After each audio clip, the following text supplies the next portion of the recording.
Welcome to Shit That My Pastor Said, the podcast where we talk all of the shit those pastors have said. My name's Kris. And I'm Dano. And we have a guest today who is like a distant mentor to me and a hero.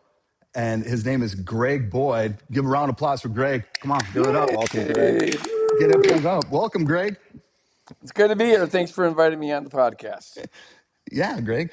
So, Greg, why don't you give us like the 1 minute rundown, like the headlines of who you are and why you're such a big deal? I'm not a big deal. That's headline number one. I have written some books in the past, and so there's that.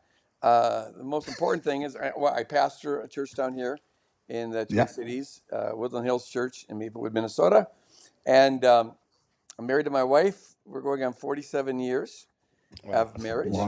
She's a very blessed woman, and and I've got 3 kids and 6 grandkids and a neurotic dog. So that's kind of neurotic. What's a neurotic dog? Oh man, she's as cute as can be, but some days she loves you, some days she doesn't like you at all. Some days she goes upstairs, no problem. The next day she's scared to death of them.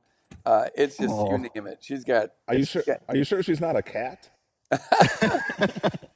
God, I Maybe love dogs. Cat, that's the problem. We could just talk about dogs the whole time. I love them. All right, and then Greg, how long I don't know the answer to this question. I know you were a professor. Are you still teaching? No, I was a professor at Bethel University for 16 years, and then did part-time, just one class for another, almost 10 years. Okay. Then I also taught at Northwestern in Chicago for a little bit, just adjunct. But I've kind of let go of all that. Now I'm just kind of let go of all that.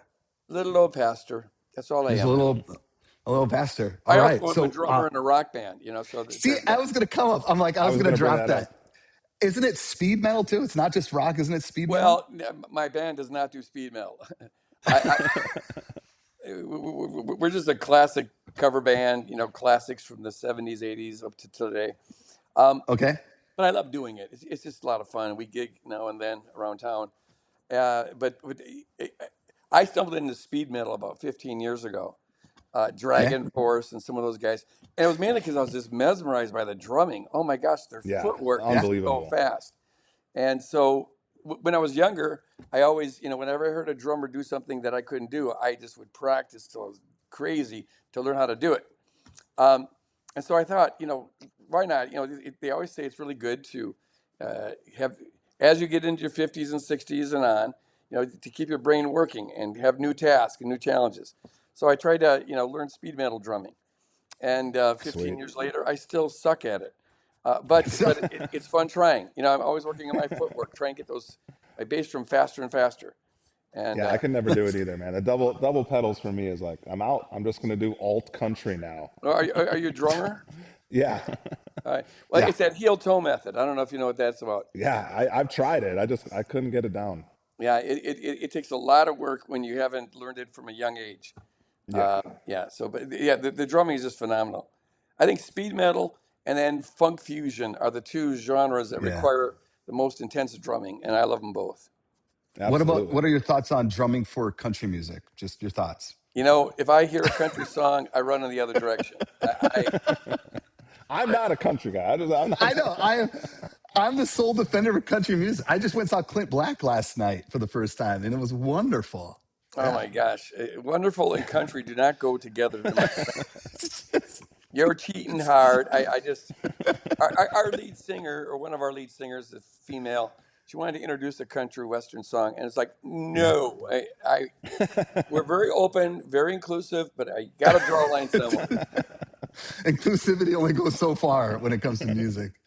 All right. Okay, great. So one of the big things we do in this podcast is the title's called Shit My Pastor Said. And there's all kinds of shit pastors have said. There's harmful things, there's hilarious things, but there's also inspiring things, which we have not spent enough time talking about. But for me, I know a little bit of your story in generalities, but what is some of the shit that people, could be pastors, teachers, your father, what's some of the shit that people said to you that like influenced, inspired you to be who you are today? If that's ministry or how you formed, I want to hear that shit.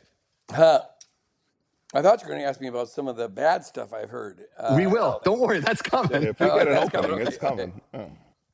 You know, I never wanted to be a pastor. I always saw myself as an egghead professor type, and I thought I'd be teaching till I die. Um, but then we started it. But I always did like preaching. It's the only part of church I ever liked, and so I would fill in, at different places when I was teaching at Bethel. I would on the weekends fill in if churches were looking for a pastor or whatever.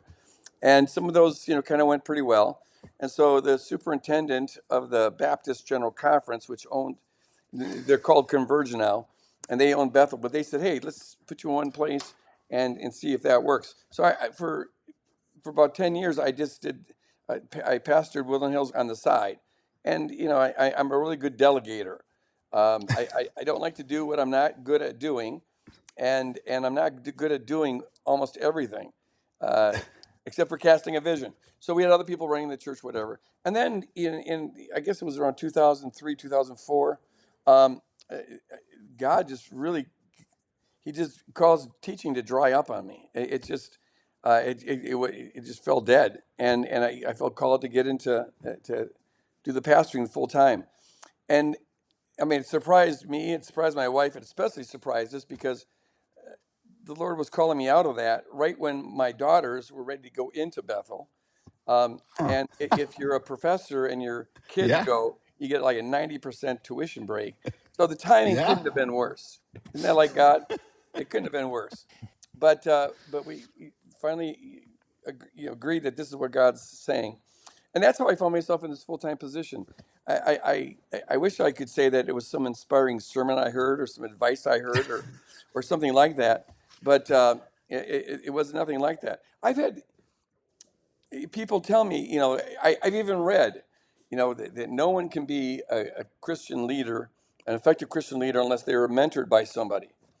And it's like, well, then I'm screwed because I've never been mentored by anybody, and I really don't. I sometimes take, kind of somewhat mentorees under my belt, but never like in an intense way or.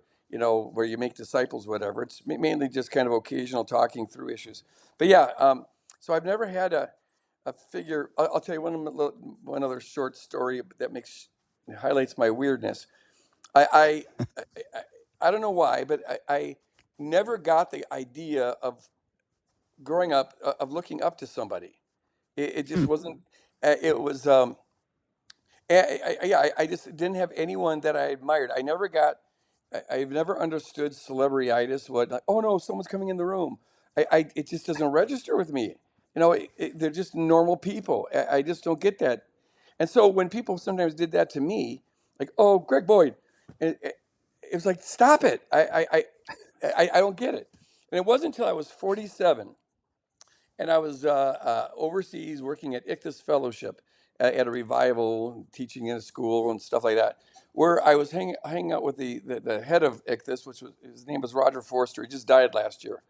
But hanging out with him for a week, I began to admire the guy, and it's kind of like, oh, I want to be like you when I grow up. And that's the first time in my life I had that sentiment, that here's a guy I would aspire to be like, because he had a great intellect, but he also had a pastor's heart, and he fused them together. And just the way he did it, so that was a new sentiment to me. So my answer to your question is none. Zero. Other than wonderful. Roger Forster. So what about? I can relate to it. I don't know. I'm not super into this, and I don't know how much you are, but Enneagram 8. That's what I am or identify as like. I feel that like we're from a small town outside of Duluth where hockey players were like gods in high school, and I'd always just No be one needs like, them. well, I would always just have that attitude of like, these guys, like, who gives a fuck what this guy thinks? Like, why do I have to like pretend like this guy is cool? And why does he get all the girls and stuff like that? But that's kind of been my my posture of just like, I'm not going to just Dano, give you were this jealous. to some. You're jealous. You're exactly right. I'm like, God, What would it How be do I like to get have girls to interest from talk a to me? girl? Gotta let 'em play hockey. Like, oh, I'll be a drummer. That'll help. Yeah. That's wonderful. What? So, Greg, then, like, is there like was there theologians or philosophers that inspired you? Because Yes. to move to like open and the open theology, I'm assuming you didn't come up with that on your own.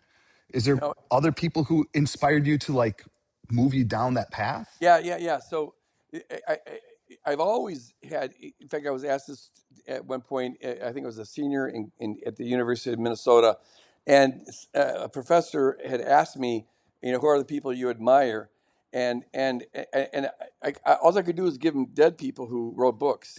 I've always admired thoughts. Like, oh, that's Yeah. a great thought. That's a great argument. I've always admired that. It's personalities that I just never got into. Um, but yeah, I've been very influenced by Karl Barth.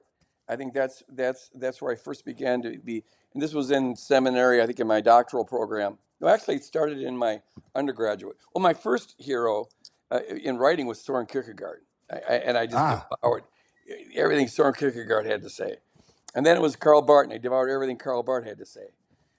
Later on, it was Jacques Ellul and some of his, kingdom writings, and that's where I first began to see the kingdom as a contrast society, and yeah. and whatnot. In terms of openness, um, you know, I was working on my doctoral dissertation, and I was going to be comparing. Oh, sorry, I was going to be Could be the comparing. call that. I was going to be comparing the thought of Alfred North Whitehead, a process theologian, Yeah. with Jonathan Edwards. And believe it or not, that sounds like, but they have a Yeah. very similar kind of ontology. Edwards, he's always known for his sermon on sinners in the hands of an angry God and all of Yeah. that. So people think of him as a hellfire and brimstone Puritan preacher. But the man was actually brilliant. When you read his academic writings and stuff, and way ahead of his time, and he was thinking in terms of process. Now, he thought it was all predestined, but he still had this kind of dynamic ontology. And but it was in reading Whitehead and then later on Charles Hartshorne that I began to get the idea of freedom, free will. Because there was actually a period of time where I was a Calvinist. In fact, when I Yeah. started thinking about my dissertation, partly because Karl Barth was a Calvinist, and that really influenced me. Um, and I've always said about Calvinists is that I can understand exegetically how they come to their conclusions. Sure. I can argue that position very well. What I could never understand is how any of them like it. Because Yeah. That's a great line. even when I was that, it grated on me. The idea that we don't have any agency and that everything's all the suffering in the world is somehow predestined for God's glory, and I never liked it. Which I've been told it probably means that I wasn't one of the elect. Because if I was elect, I'd like it. But I'm not sure if even the Sure. elect like it. I think they just talk themselves They into it. don't. But if they're honest, but it's hard to get honest when you know saying the right thing and thinking the right thing is the ticket to being one of the elect. So, Yeah. anyways, but I began to render coherent, get a coherent idea of freedom, free will. Because before it philosophically didn't make sense to me. Every cause must have an effect. So of course, everything we think in our brain must have a cause, and that cause must have a cause. And so I couldn't see how what's called libertarian free will, where agencies really can decide between alternatives, how that could really make sense. And it was reading process thought that really began to get me to understand that. And then it was just Richard Swinburne was the first author I read who really, I think, made the case that if we have free will, then God must be more like a chess master than a microcontroller, and that he can anticipate our moves, but he doesn't determine our moves. And that's what got me going down starting to think along that was in the mid '80s. So openness theology wasn't around. In fact, I didn't know any Christian who thought this way, and which is what a lot of the openness folks will say, that they just kind of came on. We all came kind of to it independently, somewhat independently, and but yeah. So there's a period of time where I was an openness Calvinist, if you can believe that. I held to Wow. we have free will on other things, but when it came to election, just for exegetical reasons, I thought, oh, God's still, we're still, and that lasted for maybe a year or two, and then I finally went. Well, I finally got a compelling Arminian interpretation of the classic Calvinist text, and I've always thought myself as being very exegetically driven. If the text is saying this, and I can't see a different way of interpreting it, then I feel obliged to believe it. And so for about 2 years, I was in this kind of straddle position before I came on full-fledged onto openness. And so when they wrote the book Openness of God in 1994, Pinnock, Sanders, and others, see, I just wasn't part of that circle. I was still kind of out of my own no man's land. Wow. And for people that don't know, when you really like started putting these ideas and this theology forward, like people's heads exploded, right? As far as like what other pastors might have said about you, about the reaction to it. I can only imagine it was people's losing their heads, right? Well, I mean, some people, you mean like gravitated to it, like this is freedom. This is, that was me. this renders coherent sure. Yeah. the whole Christian worldview. But the conservative evangelicals were the ones who were exploding. And so I was teaching at Bethel at the time, and they'd never had an openness theologian there. Or actually, they did, but the other ones had the sense to keep quiet about it. And so then when I published Letters from a Skeptic, where I kind of first come out with that open view in answer to one of my dad's questions, then that got me on the radar screen of the Calvinists. And for 2 years, they were circling the wagons heavy at Bethel, trying to get me fired. For a while, they tried to boycott any bookstore that would sell my books. Really? Oh, yeah. It was, they went for the jugular. And tried to get our church kicked out of the denomination, which my church didn't care. No. They could give a rip about that. But yeah, it was. And at first, that debate was exciting. I had to talk to a lot of different representatives, and I like debating, and I like having theological discussions. But it kind of began to sour on me when I came to the realization that no matter what I say, all they're doing is looking for ammunition, and they're not really listening to me, because I'd be explaining myself over and over again. It's the same thing. They just so I had to spiritually work through that one to guard my heart that I didn't sink into cynicism. But right. Yeah, so it was a really hot topic in the late '90s. Then they wanted to kick us out of the Evangelical Theological Society, and they had all sorts of hearings on that. And the funny part about that was that. So they filed charges against Clark Pinnock, John Sanders, and me in the Evangelical Theological Society for heresy. But I had forgotten, and this is typical of me, I hadn't registered yet. So I let my membership lapse. And so they couldn't kick me out. And then they started a conspiracy theory that I had intentionally not registered just so that I wouldn't get kicked out, so I could come back. It's like, no, I'm not that smart. Why do you think this, and this will lead to the next question about the shit that people said not so positively about you. Why do you think people want to be gatekeepers in that sense? Why is it so like boycotting, trying to get you fired? Why can't there be an agreement of like, can't we all agree to get along? Yeah, I really do think that Tozer was right. And before him, Origen in the 2nd century was right when they said that we always tend to take on the image of the God that we worship. And so if you have a God whose deity is defined by his control, then you'll be a person who tends to control. And now policing the parameters becomes very important. Who's in and who's out becomes very important. And so it's a part of their calling, as they understand it, to make sure that the heretics are not in our fellowship, because a little leaven leavens the whole lump, and they'll ruin the whole thing, and they'll all the rest. And so I think that's kind of what drove the whole thing. I once had a pastor. We were talking on inclusion, and what if you take a stance different than me, that's fine, but can you just be honest about it? Can you post something so people know what they might be walking into? And he said, well, that we don't post about our position on the millennial reign of Christ. Ooh. I said, who the fuck cares about the millennial reign of Christ? How And I'm like, liberal. oh, They don't microcontrol everything. But if once you enter into that kind of social linguistic language game, it totally makes sense. The church I was first yeah, saved in 1974, we thought all the post-trib rapture people were heretics. It's pre-trib, and it's 7 years, not 14 years.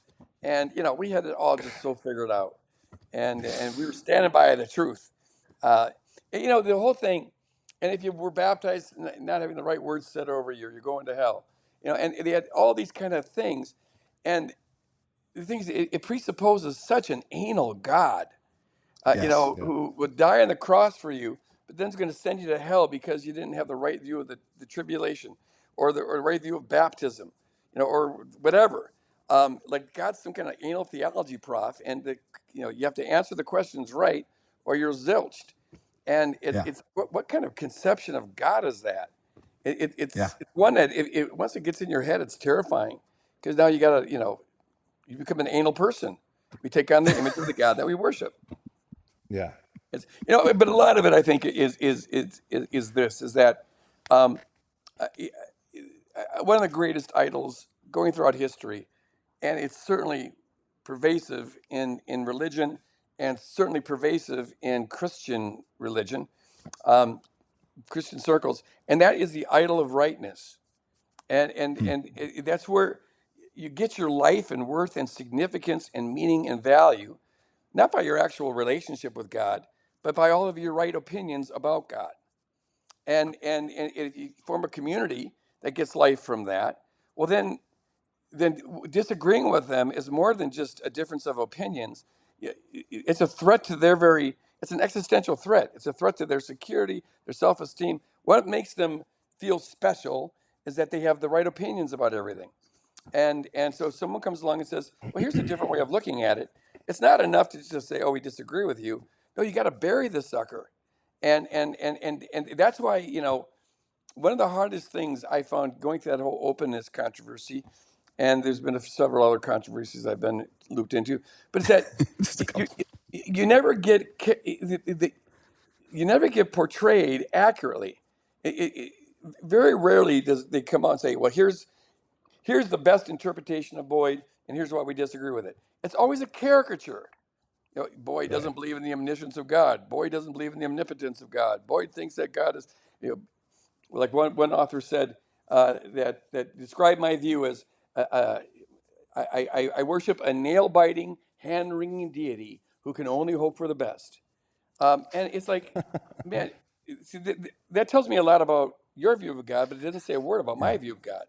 Because apparently, in his view of God, if if people actually had free will, um, well, God wouldn't be smart enough to be confident. God would be wringing his hands, biting his nails, and hoping for the best. But if you really trust in God's intelligence, God's wisdom, and the power of God's love, you don't need to microcontrol. And even on a Yeah. human level, we don't usually admire CEOs or bosses who have to microcontrol everybody. No, we admire them when they can lead by their character and by their wisdom. And yeah, so it's a very different paradigm. But yeah, the idol of rightness is really pervasive, and I think it's the main one that needs to get deconstructed to really learn how to get your life out of your relationship with God rather than all your right opinions about God. yeah, I always thought one of the biggest influences that I got from you when I was a pastor, and I still carry today, but is just when you really delved into the cross and the sword stuff. And me as like a middle 20s brand new preacher in front of 300 people or whatever, like dropping in little things about like turn the other cheek and actually like loving your neighbor can just really mean loving your neighbor, and all these things, and even suggesting nonviolence. Yeah.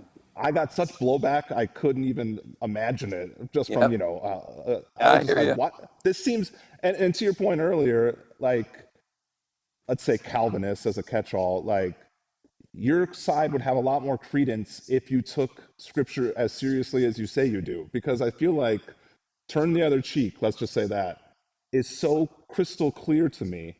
And I heard pastors do more somersaults to bend the rules to be Oh like, well, yeah, actually, and yet everything else is so crystal clear. It's like, this is love the your most enemies. crystal Well, clear what thing. does enemies mean? What does Yeah, love Yeah. mean? You know, yeah, it's what does turn the other cheek mean? And more ink has been spent getting around those verses of Jesus than I think on any other theological topic there is.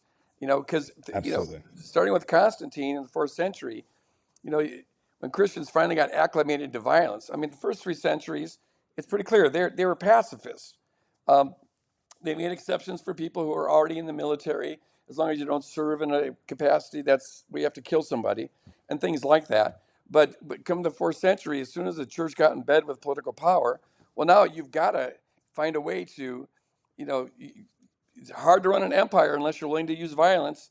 You got to use violence to keep law and order. You got to use violence to carry out the interests of your government and whatever.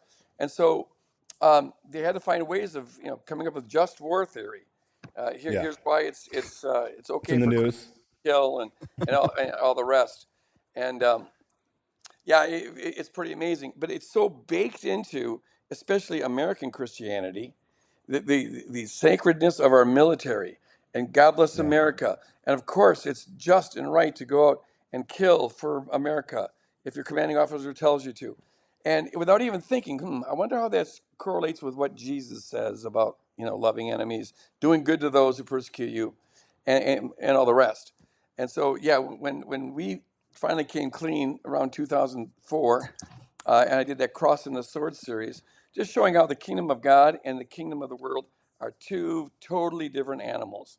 And our call as kingdom people is not to try to run the kingdom of the world, it's to be faithful to the kingdom of God. And that's why. And, I'd been tiptoeing around this for a long time without even knowing it. Um, until I got, after I came clean with it, it felt so good to no longer be tiptoeing around it.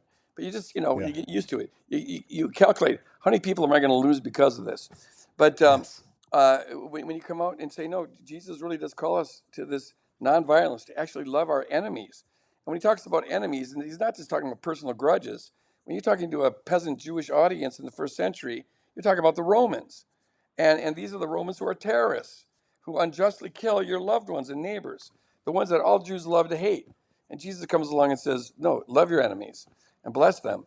But when it's deeply baked in, it becomes part of just the gestalt, so you don't even notice it. The fish don't notice the water they swim in, and so it's God bless America, and the whole Christian nationalist movement is just just getting explicit with all this stuff, yeah, and that's big one time. scary movement. And now we have it in the top echelons of the government, where you can pray the Our Father against the background of missiles shooting off, Yeah, and most Christians don't notice the total blasphemous nature of that.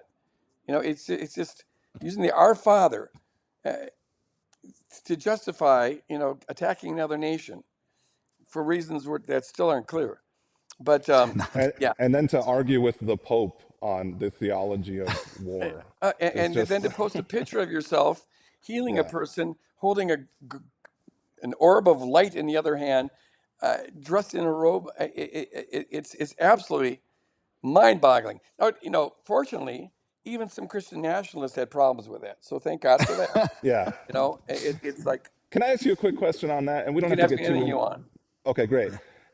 Like, I know it probably did to some degree, but does that surprise you where like American Christianity is in this time, and arguably the biggest influence is, or at least the people in power have that brand of Christianity? Are you surprised that we've gotten to this point where it's this explicit in press conferences and the rest? Um, yes and no. It's shocking. It's shocking. It's horrifying to me that such a broad swath of Christians are just sold out to this Christian nationalism idea, which then they fuse their politics, right wing politics, with their faith and all the rest. I think at this point I've gotten kind of more numb to it. It's like it's well, of course they'll do that because given the trajectory of things. Yeah, So but I still am shocked when I see a picture of the president portraying himself like Jesus the day after he has a fight with Pope Leo, and And then I'm heartened whenever I see, some Christians kind of waking up. Wait a minute, maybe this isn't God's guy. Uh, You're arguing with the Pope? and part of it is that you can only take disappointment for so long, and I at some point you just kind of like, I don't know, I don't want to say give up, but you sort of, if you can't change it, you sort of just accept it. Sure. And Yeah. yeah, but I still think I still feel as a Christian pastor, as a leader, the need to always be pointing out what is the kingdom and what's not the kingdom. And I'm not judging any individuals in that group. I'm sure they all have sincere hearts and they're doing their best. It's just that that's what they're fed, so that's what they believe. And most people just believe what they're fed. And so I guard my heart against judgment towards any single person. I don't know their heart, including Donald Trump Right. and Pete Hegseth and the rest. But I do feel obliged to point out that this is what the kingdom looks like. It looks like Jesus on the cross.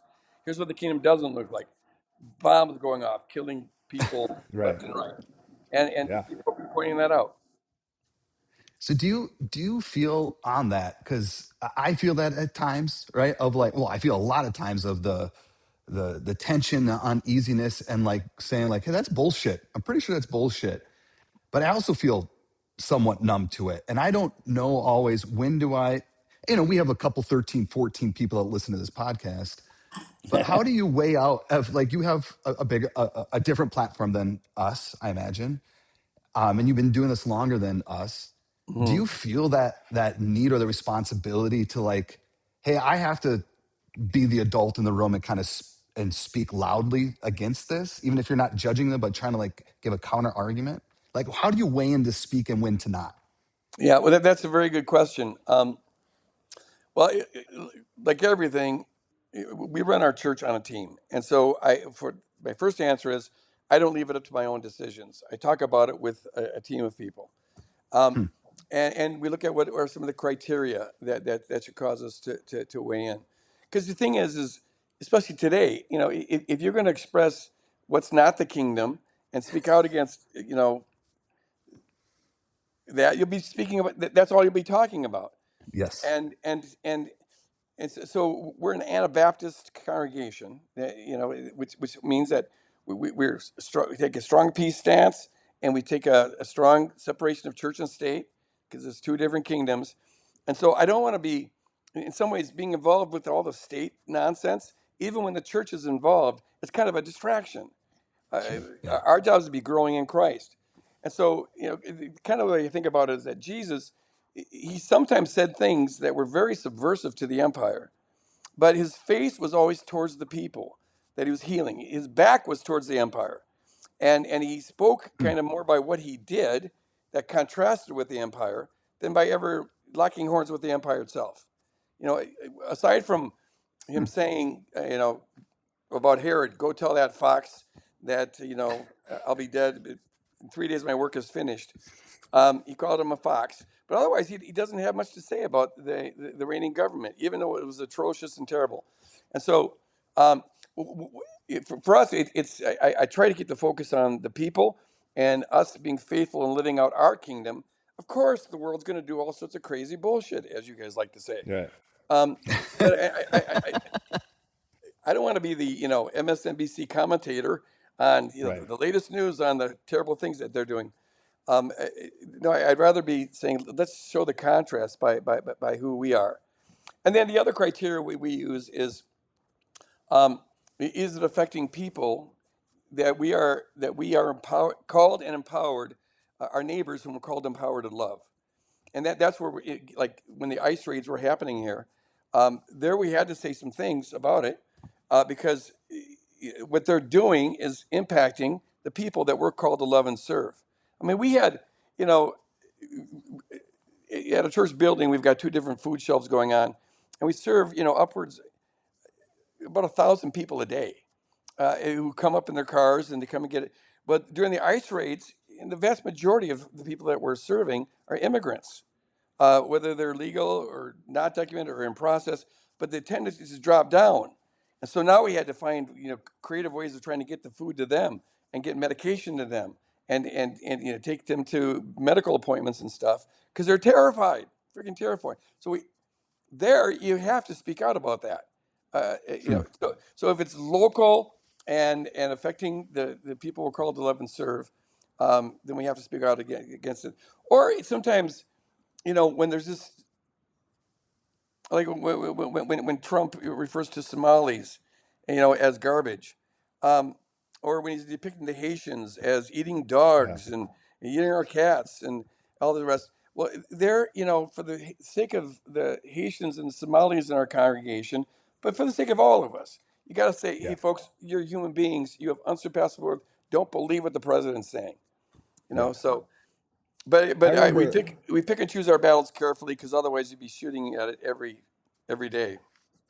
I remember like really deciding I'm moving on from a pastor relationship, that, you know, like respecting someone because they made light and wouldn't recognize the pain of like the summer of George Floyd. And I lived in North Minneapolis. My neighbors Mhm. were hurting. And I remember just being endeared to other people that would speak out against what was happening or speak to it with empathy Yeah, and with love instead of just like, boy, it sure is crazy. Just like, oh, I'm officially done with this. So even though like I wasn't being unjustly shot by the police like George Floyd, I empathize with my neighbors that might feel that heat, absolutely. and so it helped me when people would speak out. But yeah, And see that was an event that was local, and it was so overt. I mean, that was racism. That was a poster card for racism. yeah, And so I was so outraged by that. I was just, you know, but as I was with Renee Good, you know, yeah, and absolutely. the other guy, I can't remember his name right now, Oh, but yeah, yeah. So there are times and occasions where you've got to speak out. Um, but you know, the dance I always have to do is that, you know, we're an Anabaptist congregation, and I can't preach about how the right wing shouldn't be getting, you know, letting their faith get involved with their political view, but then not doing it on the left as well. right, And so there's Yeah. always this like, when are you, when are you, you know, rightly commenting on things that pertain to our mission, and when are you getting political? Where do you cross that line? And you right, know what I'm finding is that as our culture gets increasingly splintered and polarized, thanks to social media and all the rest, it's getting harder and harder to define because more and more words are getting weaponized. And no matter what you yes. say, there's another perspective. You know, did you know? And everyone's got their little secret podcast they listen to. They has the real facts. Now they're going to tell you. Hey, ease up on podcast, Greg. Ease up on Careful there, podcast. Greg. No, I'm tipping on some toes. No, really, you know, No, it's whenever true. I mention, you know, Earth stewardship is that is our first mandate. Take care of the earth and the animal kingdom. And so global warming should be on our radar screen, as well as the collapsing biodiversity of the planet that's going on now. Yeah, And whenever I mention that, I will get a handful of people who have the proof that that's all a hoax, that that's not true, that this, you know, blah, blah, blah. I mean, send me these ridiculous, you know, podcasts they listen to and whatnot. And it's just, but see, that's the state we're in. You know, people get trapped in their little hmm, information bubbles, and when you only listen to one perspective, well, then your brain gets hardened on that perspective. If hmm, everything you hear just reinforces what you already believe, well, now your brain turns into a mausoleum of what you think Hmm. is yeah, true, and you lose the capacity to understand other perspectives, or even to empathize at all with other perspectives. In which case, then you can only demonize the other perspective. And that's yeah. kind of what's going on now. So the challenge of preaching is getting harder and harder. I believe it. It's fascinating because I feel like and I'm 40. How old am I? I'm 45. So You're a kid. I feel like yeah, honestly, I am. I feel like I look back at the last 20 some years of pastoring and I look for the next 20 years, and there's things I care a lot about. And now I'm like, I don't know if I have to care that much, Oh, like I totally. tribulation, right? And so, Oh but yeah, then I totally get you. I feel, am I cynical? Because I see things happening. I'm like, I'm going to connect with that with the people who want to listen to me, right? Our community, our church, my friends, my Yeah, neighborhood. But then I feel guilty when I see other influencers or pastors who feel like they speak on everything all the time. And I'm like, I don't want to be that kind of pastor. Am I a bad pastor because I don't have to be out bad like pastor. You're a always? bad pastor. Shame, shame, shame. No, you know, you have your calling. I've got my calling. Others have their callings, and you just kind of like, okay, let it go. and maybe see good things and bad things in whatever a person's doing. Um, but our job isn't to police all of that and to comment on their personal lives or anything like that. It's just let it go. But always So be then willing to how do you, say what? just like then the other side of the shit that people have said, right? You talked about the good stuff, the inspiring stuff. Mm, How do then you respond? And you can go as far or as detailed as much as you'd like, but like there's been some funny shit that people said about you. I imagine there's been a lot more that's said to you that wasn't on Twitter, yeah. right? Does that, how do you respond to that or how do you feel about that? And does that fuel you? Because like, does that inspire you to like, I must be hitting the right vein because I'm getting the pushback from this demographic of Uh, people? Or do you just let it roll off and you're like, I don't give a fuck anymore? um, yeah. You know, I always think that if I'm pissing off the right people, I'm doing something right. And Yeah. and and and increasingly, it's like if I'm pissing off extremists on the right and the left, well, then I know that I'm in the right zone. There's some truth to that. How do I respond? I really, honestly, try to respond always in love, because that's Hmm. the most fundamental call. Uh, I want to respond in a way that reflects the person's unsurpassable worth, regardless of what they say to me. And um, yeah, while disagreeing with what they say. But I've had some. There's nothing slimier than religious rightness. When a person's getting life from that idol of rightness, man, terrible things can come out of their mouth. And so I've had people, especially during that period, where we were getting kicked out of the ETS and the wagons were circling at Bethel. Um, One guy I remember he came up to me, and just as he's coming up to me, I remember thinking to myself, okay, prepare yourself, because he just had that look. And he swaggers up to me and he said, Mr. Boyd, I got a question. I go, what's that? He goes, did you take any consideration for your family, when you decided to assail my God? You decided to insult Whoa. him and castigate him. Did you ever think about this? Another person came up and same kind of swagger and said, I want to know, Mr. Boyd, what moral sin was going on in your life when you fell Yeah. into the demon of open theism? It's always got to be some moral thing. And it was tempting not to make some kind of sarcastic comment back. Shut up. Yeah, I got a couple of hookers on the side, but no big deal.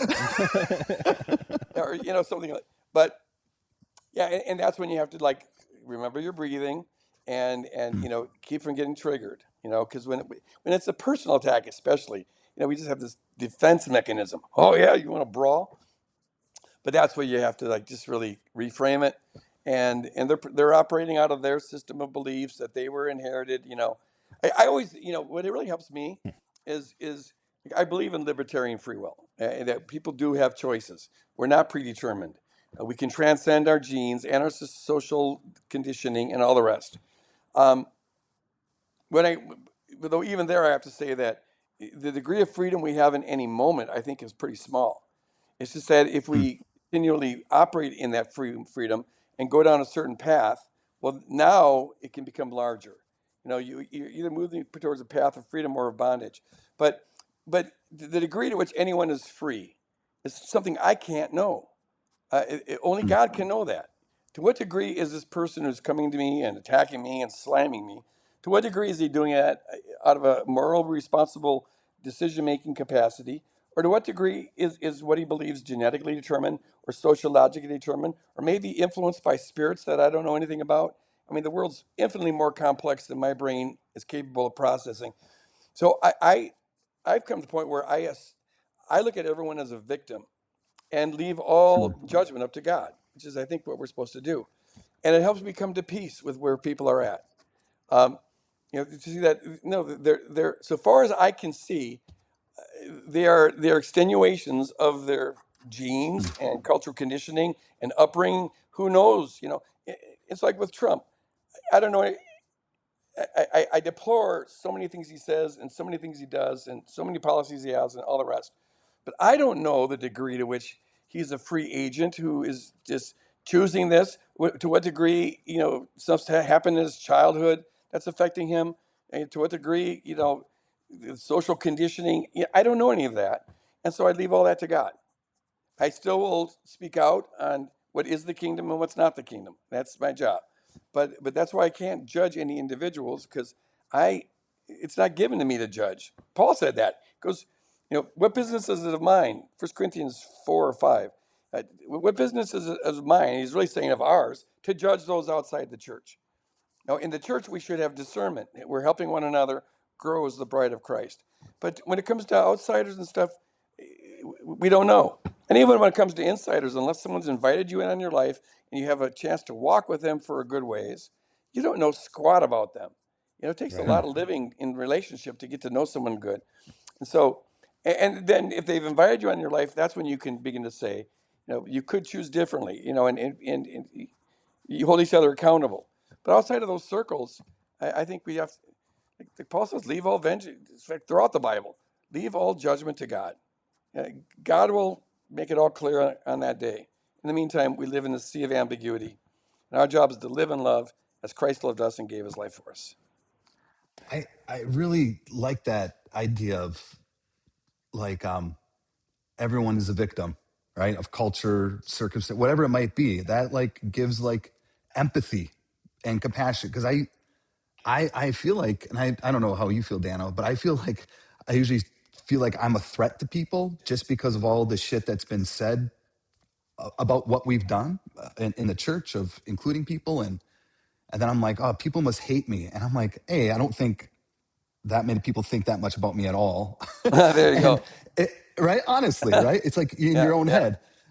But then if I can look, I really do believe in a benevolent universe, but it's easy to get caught up in self-protection. It's easy to get caught. It's easier for Oh, me to yeah. look at them as a moron or a fucking asshole before I even know them. And so Yeah. that's good. I just read Okay. this the other day. I don't know who it comes from, but it says, in my 20s, I worried about what people thought about me. In my 30s, I decided not to care what people thought about me. And in my 40s, I realized that no one thinks about me. That's And good. that's kind of true. Yeah. I think that that shift that you helped me make, and but of like the nonviolence of, this is what the scripture says, and this is why it makes sense, and this is how it actually could. If we brought it all the way to the fullest extent of that teaching, what would change in our world? And I think that's why I just don't think a lot of people actually believe in a lot of what Jesus said, because they're just not willing to, like, well, we can't just not have a military. And people would always bounce back to me too, like, well, what if somebody was raping your wife? Like, I would stop them from that happening, obviously, dipshit. But if I can still, even in that moment when I can't imagine, but or even just seeing somebody doing something bad, to try to have that mindset of like, I need to still have empathy for this person. I need to still try to love this person. They are still Right. created good and Right. beautiful. Right. And I think that's why it's such a revolutionary, philosophy of Christ, of just like treat everyone as if they were children of God. Like Yeah. what a thing that is. And I think one of the things I appreciate about the openness, your teachings on that, is you do take it to the fullest extent. Like a lot of this makes sense on the page, like you said earlier, but I think it was in the intro of your book. But like, what about that girl in a Holocaust camp and what happened to her, and et cetera, et cetera, et cetera? It's like, well, if you're going to say this, then you got to believe this. And I think Mhm. that's where it's just like, of course. And I think nonviolence is similar, of just like, it's challenging because it's like, well, what if someone does invade our Yeah. country and Well, blah, blah, blah, blah. when Jesus is giving this teaching to the peasants there on the Galilee hillside or wherever, uh, I don't think he's trying to provide, here's a constitution for how Rome Right. should be run, or any nation should be run. I mean, that's the thing, is his kingdom is transnational, and because it's not competing with the nations of this world. He's talking about what is it like to manifest the kingdom, to show that you're children of the Father in heaven. In fact, it's really interesting that despite all the ink that's spilled trying to get around his teachings throughout history in theology, Jesus, he says, you've heard it said, love your enemies, or love your neighbors and hate your enemies. But I say unto you, never retaliate, love your enemies, bless those who persecute you, do good to those who despitefully use you, that you may be children of your Father in heaven. This is his benchmark.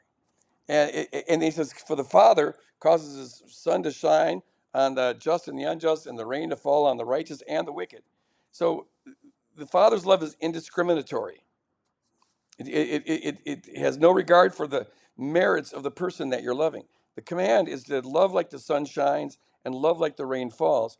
And we show that we're children of the Father in heaven, literally born from above, as Jesus says in John 3. Because we have the Father's DNA running in us, his spiritual DNA. And so as we learn how to shed our old pathetic self that was conditioned by the world and all the rest, we manifest more of that DNA, and we bear a family resemblance.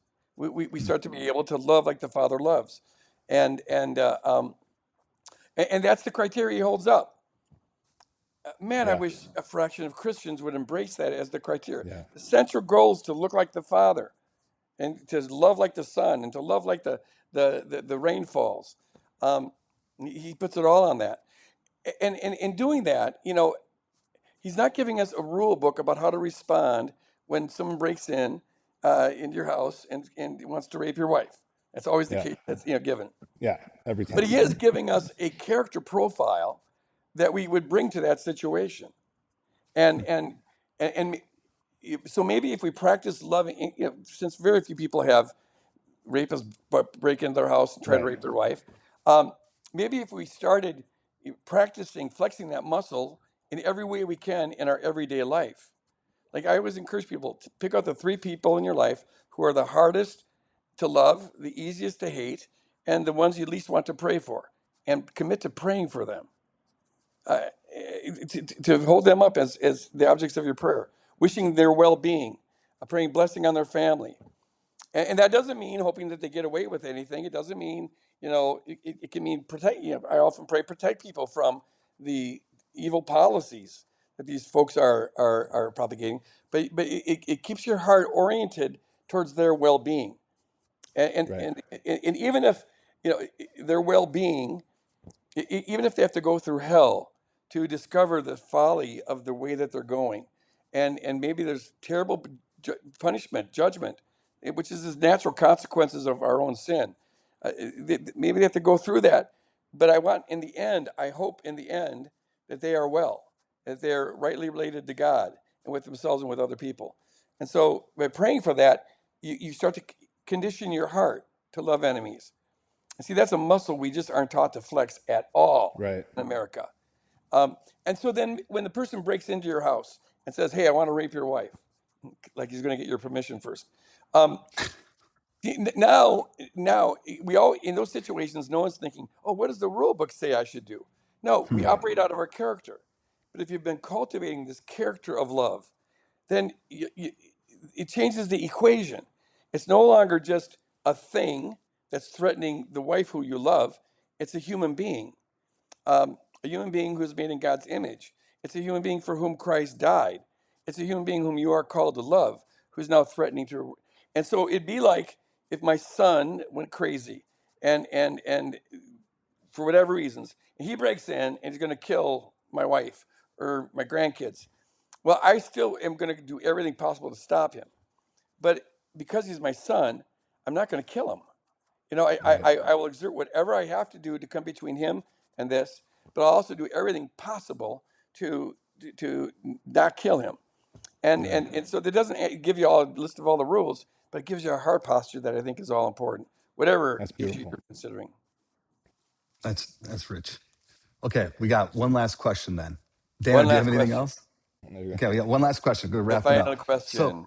the final question is: you said several grandchildren, and let's say down the road when they're in their 30s and 40s and they're having children or grandchildren at some point, and you're dreaming of them someday maybe being a part of Woodland Hills or some other church in the future. What hope do you have for that future church, for like the church that your grandkids and your great grandkids being a part of Christianity or the church? And if you have hope for that, what does that look like for them 20, 30 years from now? I would want them to be part of a community that has a center, and the center would be Jesus Christ crucified, as the key indication of who God is. God's very nature is other-oriented love. That's what the cross conveys. And that it's also the image of what we are called to be. That's why Paul says, Ephesians 5:1-2, imitate God. We're supposed to be imitators of God as his children, which means live in love as Christ loved us and gave his life for us. So I'd hope that would be they belong to a community that's aspiring to be that individually and collectively. I would hope they belong to a community which is more than just a collection of individuals on the weekend, where people are really learning how to share life together. That really has an usness that encompasses all the people that are part of it. And I would hope that they'd be part of a community that has a center, a strong center, but no parameters. It's an us without a them. The world is based on all us-them polarities, the righteous versus the unrighteous, which is exactly what the other unrighteous group is thinking about you. And it goes on and on. And we identify flesh and blood as our enemies. When Paul says our enemies are never flesh and blood, it's never human beings, it's principalities and powers. And the powers, if you understand it in its apocalyptic context in the first century, they're always the ones who are trying to polarize us, to make us deceive us into thinking that flesh and blood is our enemy. They're never our enemy. And the way that we fight the principalities and powers is by refusing to be played by them as they try to make other human beings our enemies. So if you refuse not to love somebody, now you're pushing back on the powers. And so I'd hope they belong to a community that is a solid us, but not in contrast to a them. Because the us of the kingdom is all inclusive. And, Ali, Ali, and free, come on in. Wherever you're at, whoever you are, whatever you're about, however screwed up your ideas may be, however screwed up your lifestyle may be, however drug addicted you may be, however wiped out and used up, and whatever it is, come in. And we, like God, we meet you where you're at. And then we love you towards the center. You got to love people towards the center. You can't coerce them with laws and policies and this and that. You love them into the center. Because that's what Jesus does for us when he loves us into the center of the triune God. And that's what we're supposed to replicate to the world. That's wonderful. That is well, great. Greg, thank you for your graciousness. Thank you for your wisdom. Well, yeah, we really thanks appreciate for having it. me on. You guys, you have good kingdom hearts. You have good kingdom minds. I like your podcast. God. We look forward to your comments after this. Yeah. Okay. You'll get Thanks, slammed Greg. from every angle. Hey, God bless you Thanks, guys. Greg. Keep up your good work. Thank you very much.